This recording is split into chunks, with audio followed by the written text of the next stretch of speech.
Now, as promised on the last episode, I'm going to go around the league here with the content that we had that was released while we are out on vacation here. But we're going to start in Columbia, South Carolina, because we've had a little bit of movement here over the heading into the weekend with the tight ends coach Eric Kimmery going back to the high school ranks, former Gamecock quarterback, longtime head coach there in Columbia.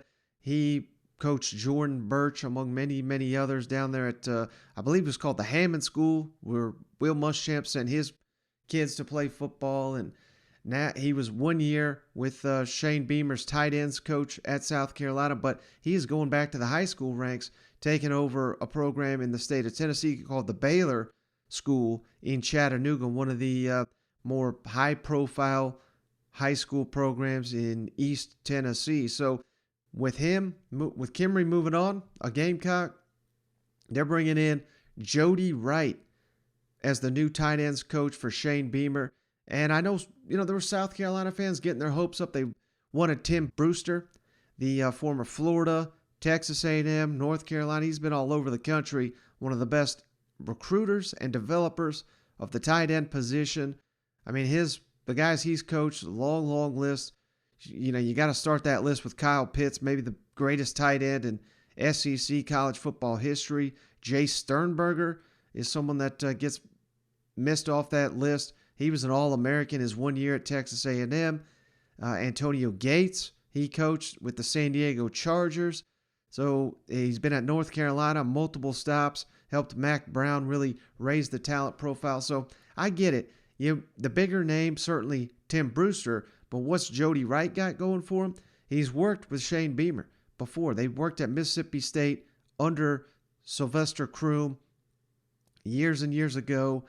He's got NFL experience the last 2 years with the New York Giants. He's coached the offensive line at UAB under Bill Clark, and he's got elite recruiting experience, being the head of Alabama's in-house recruiting department from 2015, 2016, and 2017 recruiting classes, which all ranked number one in the country. Now, I guess you could argue how paramount was Jody Wright to Alabama's success. It's got more to do with just Alabama and all their success, but he's seen the inner workings of what it takes to be an elite recruiter, and the familiarity. Big names don't always work out. Shane Beamer hiring who he's comfortable with and somebody who's got a previous relationship to handle a big season here. You're bringing in Austin Stogner from Oklahoma. You really got to emphasize this tight end position. That's something that Shane Beamer's been hitting home.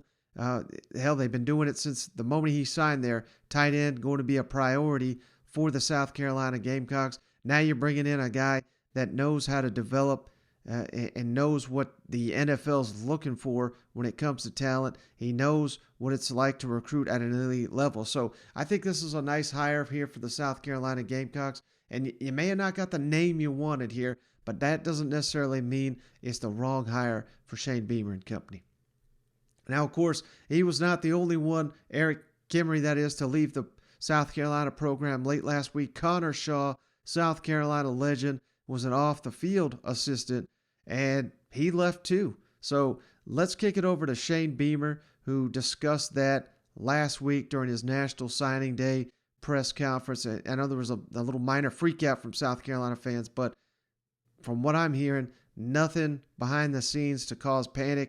I know these are two great Gamecocks. You want people like these in the building under Shane Beamer, but I think it was just time for both of them to move on. Now, and then before we get into any questions, I know, it's come out with Coach Kimmery and Connor leaving the program. Wish those guys well. Those guys are leaving on fantastic terms here at South Carolina. Eric and I have been talking about this potential opportunity for the last 2.5 weeks. that he had, and I know that wasn't an easy decision for him. I'll let him talk about his situation more when he's ready to do that. But, I can say that it wasn't an easy decision for him. He loves this place, but what a great opportunity for he and his family, and excited for him, thankful for him and the impact he made on our program in year one. I know how much he loves Columbia. I know how much he loves the University of South Carolina, and excited for the next chapter with him. And like I told him yesterday, he and his family, they're Gamecocks, and they're always welcome here. And then same thing with Connor also. This is something that Connor and I have been talking about for, I don't know, week and a half or so. Also an opportunity for Connor to Connor's brilliant and will be successful in anything that he wants to do.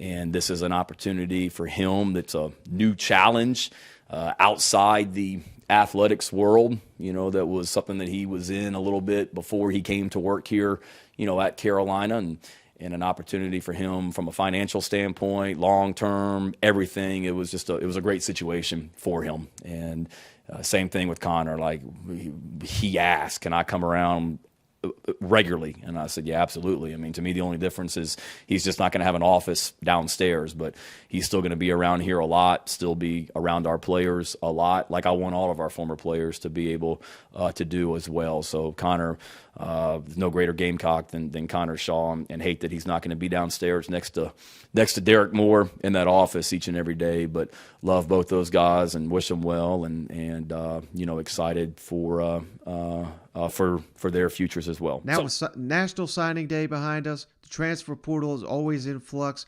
Players coming, players going.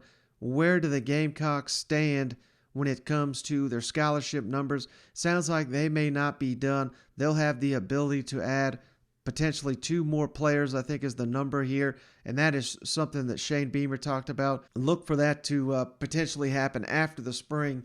But it's always good to have a scholarship or 2 in your back pocket, because you just never know who's going to get hurt, who's going to leave your program, who's going to pop open out of another program that you could potentially add.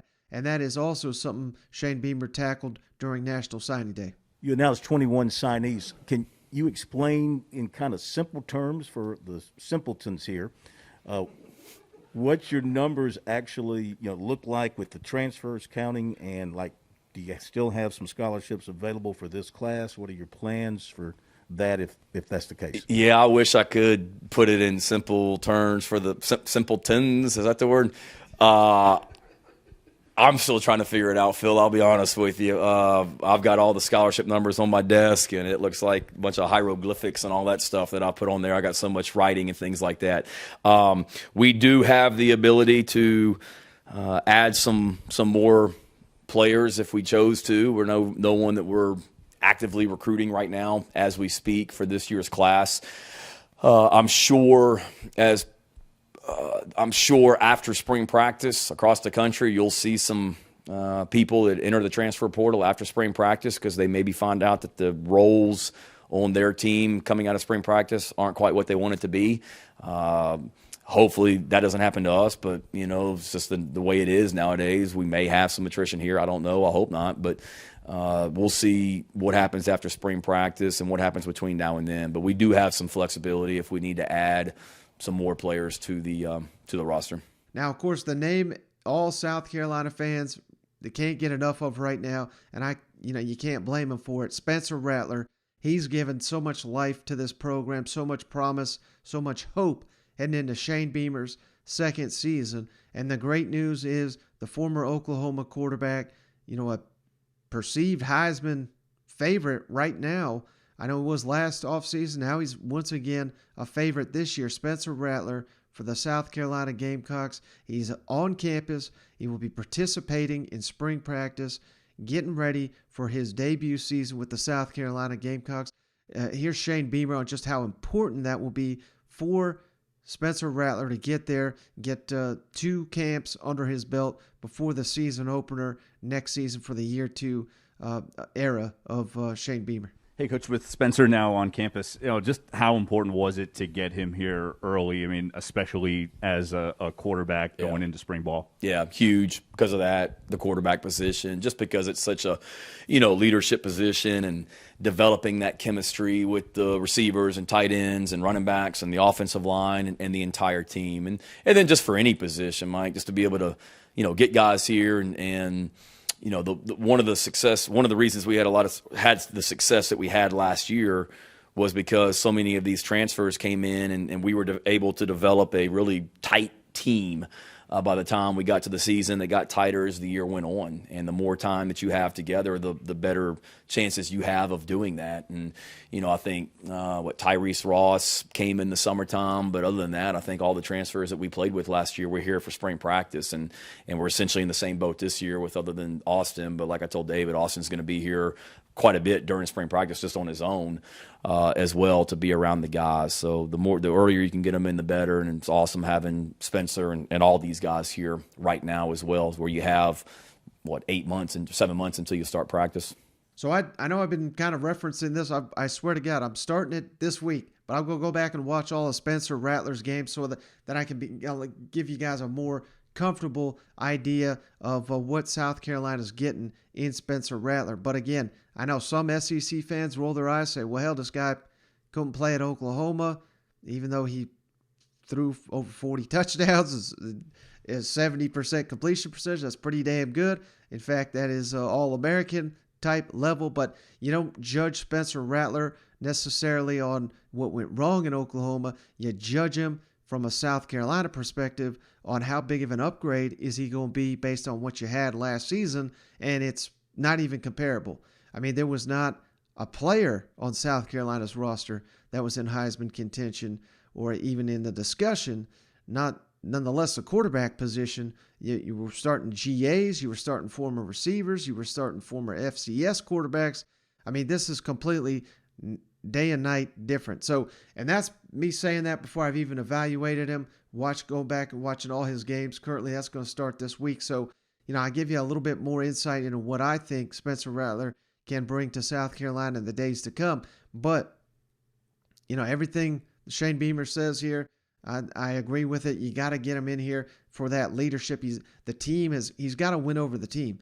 Just because he's got this hype, just because he's accomplished all this stuff at Oklahoma, that doesn't mean anything. He's got to put in the work on the field with the Gamecocks for him to be the starting quarterback, and that is not something that happens overnight, although it can happen pretty early. Go back and read some of these articles. Bruce Feldman's got a really good one on The Athletic about Joe Burrow when he got to LSU. There was many players did not want Joe Burrow to be the starting quarterback because he was just some incoming transfer. They wanted their guys that were already on the team. But it didn't take long for Joe Burrow to win that squad over, and now that's the challenge facing Spencer Rattler heading into his first spring in Columbia. Now, last but not least, I wanted to highlight this guy because I think this is a transfer that outside of Columbia maybe not getting enough respect, and that is former Georgia defensive back / running back Lavoisier Carroll, who I believe he was the number 6 running back prospect in the country in the 2021 recruiting cycle. Came into Georgia. Georgia's just absolutely loaded at the running back position, so they moved him to defensive back.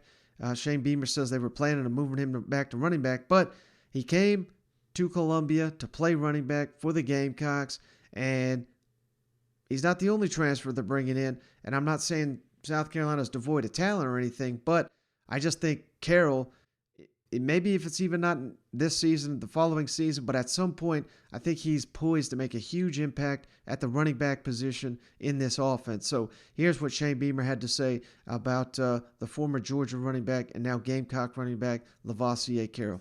With a couple of specific of the transfer guys, Lavoisier in particular, obviously unique situation with him being committed here than playing at Georgia. And I guess what's that going to be like for him making the transition back to running back, then specifically with Antoine Wells as well? What do y'all think he can add to the with Lavoisier, it was just wanting to play running back, and I don't want to speak for the coaches at Georgia, but I think he was going to move back to running back at Georgia. And I wasn't here when he was getting recruited the first time here, but I know he loved this place and still has a lot of ties here here in Columbia as well. I don't want to get into his personal business, but his girlfriend's in Columbia, so we had a heck of a ace in the hole with that one as well. That she was the best recruiter, knowing she was living in Columbia as well. Wish every recruit was that easy, but and I hope she doesn't mind that I just announced that here in the press conference, their relationship. But he was, that was a natural fit because of that, and he loved this place. I know coming out of high school, and I don't know what all happened leading up to signing day, but we talked about it a little bit. But he's a guy that, man, he's got great speed, and you watch his high school tape. I mean, it's impressive, just the speed and explosion that he puts on tape.